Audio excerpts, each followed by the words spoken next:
अस्सलाम वालेकुम and welcome back to the channel. उम्मीद है आप सब खैर खैरियत से होंगे। आज मैं जिस जगह पे जा रहा हूँ ये एक बड़ी स्पेशल जगह है। हम जा रहे हैं टोरंटो से ड्राइव करके, तकरीबन 1.5 घंटे की ड्राइव है वाटरलू रीजन में। यहाँ पे मोनानाइट्स रहते हैं, जर्मन एंड डच स्पीकिंग हैं, जो कि 1806 में यहाँ पे मूव हो गए थे पेंसिल्वेनिया से और डिफरेंट रीजन से, और ये उनकी काफ़ी बड़ी पॉपुलेशन है इस एरिया में जहाँ पे मैं जा रहा हूँ। इनको जाके बाकी डिटेल वहाँ पे पता करते हैं कि और क्या क्या इनका है। सफ़र शुरू करते हैं।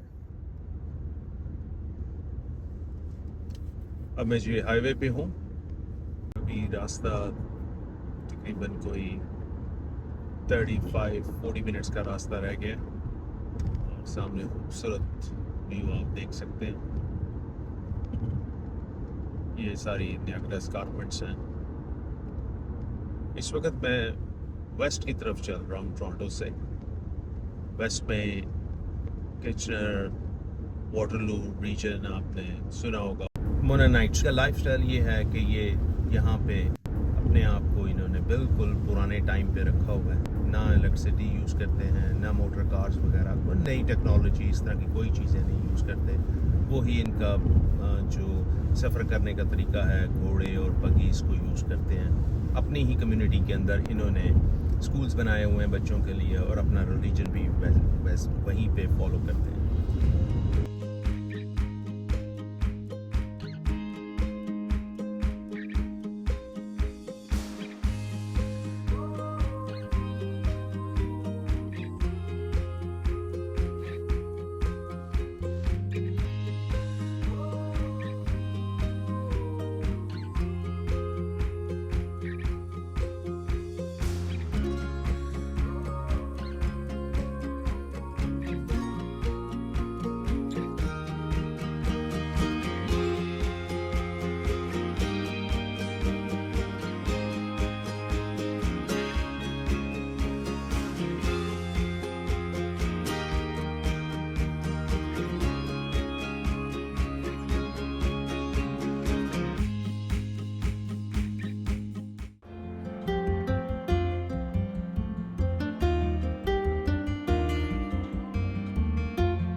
ये यहाँ का बड़ा पुराना बाज़ार है। वही है बाज़ार, सारा लकड़ी का बना हुआ है।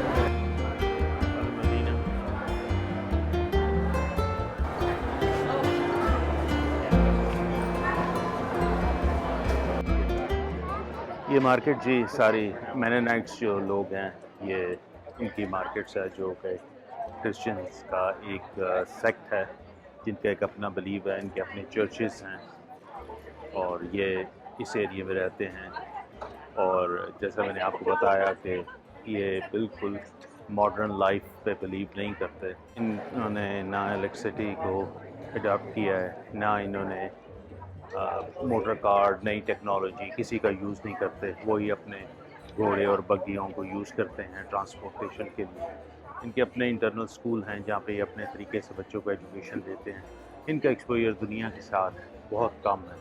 और ये जो हैं मूव हुए थे 1806 में। ये हर जगह पे पुरसकून एरिया ढूंढ रहे होते हैं जहाँ पे सोशल लाइफ और ये लाइफ का ये बहुत कम एक्सपोजर हो।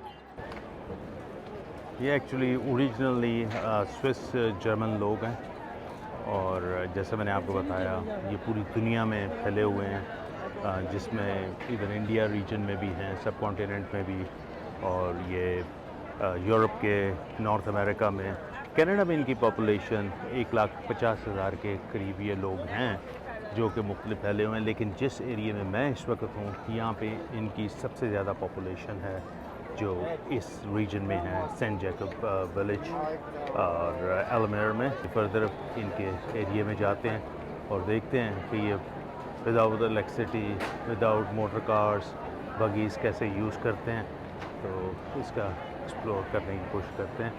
ये मैं इधर रुका हूँ, मैंने कहा ज़रा पॉपकॉर्न ट्राई करते हैं।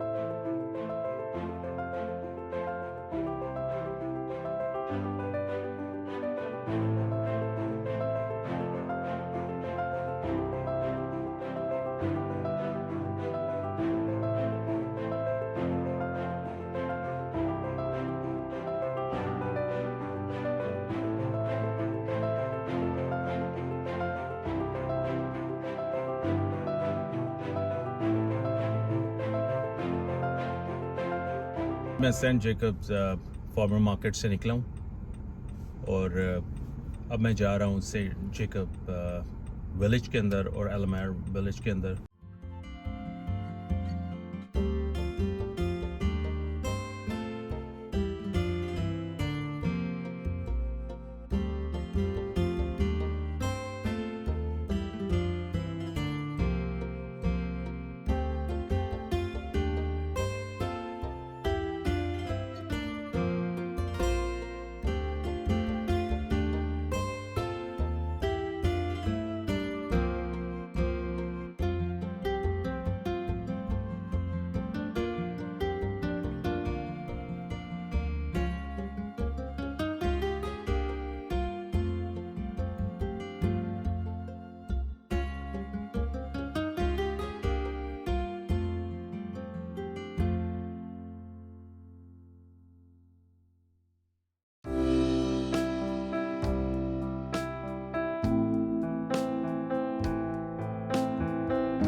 जा रहे हैं, पीछे बच्चे बैठाए हुए हैं, इनकी स्टाइल चेक करें, बच्चे पीछे बैठे हुए हैं।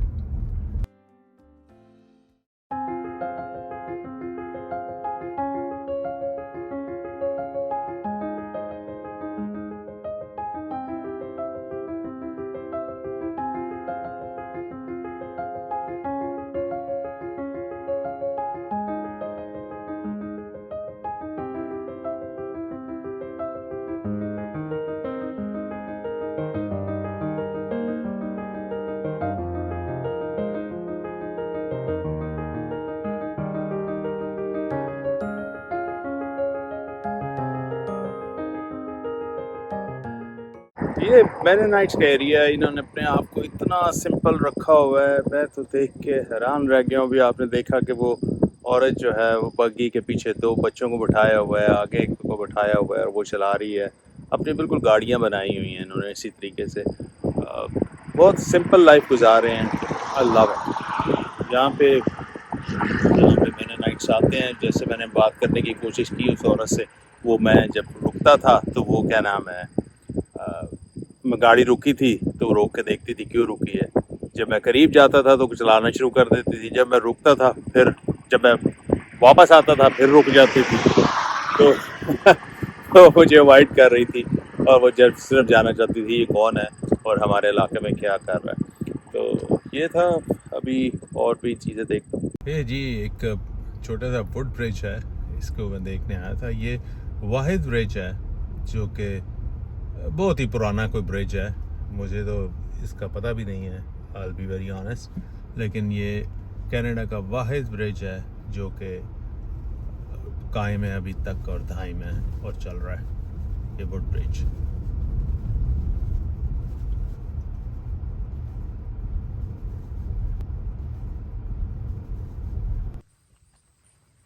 ये है व्यू ग्रैंड रिवर के ऊपर इस ब्रिज का।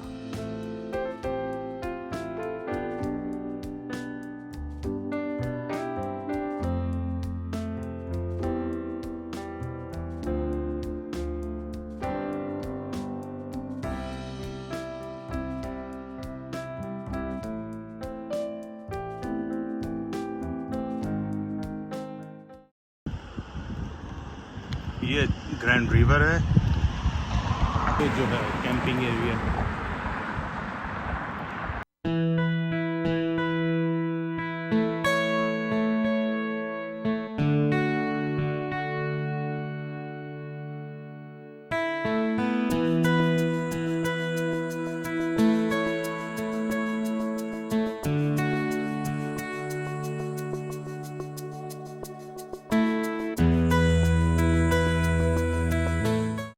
ये था जी सेंट जैकब मार्केट और Saint Jacob village and Elmira wood bridge, और ये ग्रैंड रिवर जिसके ऊपर वो वुड ब्रिज है जो कि मैंने मेंशन किया था। ये 1880 का डिज़ाइन ब्रिज है और ये वाहिद ब्रिज है जो अभी तक कनाडा में वुड का ब्रिज है, सिंगल ब्रिज है, एक वक्त में एक गाड़ी गुजरती है। और उसके इर्द गिर्द ये कैंपिंग का एरिया है जिधर मैं चेक किया, और इधर अगर रात ठहरनी हो तो हमने चेक किया $10 वो आपसे लेते हैं। आप अपनी आरवी या गाड़ी जिसमें भी आपने सोना है आप वो अपनी पार्क कर सकते हैं। उम्मीद है आपको व्लॉग पसंद आया होगा। अगर आपको पसंद आया तो लाइक करें, सब्सक्राइब करें और शेयर करें। आपसे अगले व्लॉग में मुलाकात होगी। Thank you.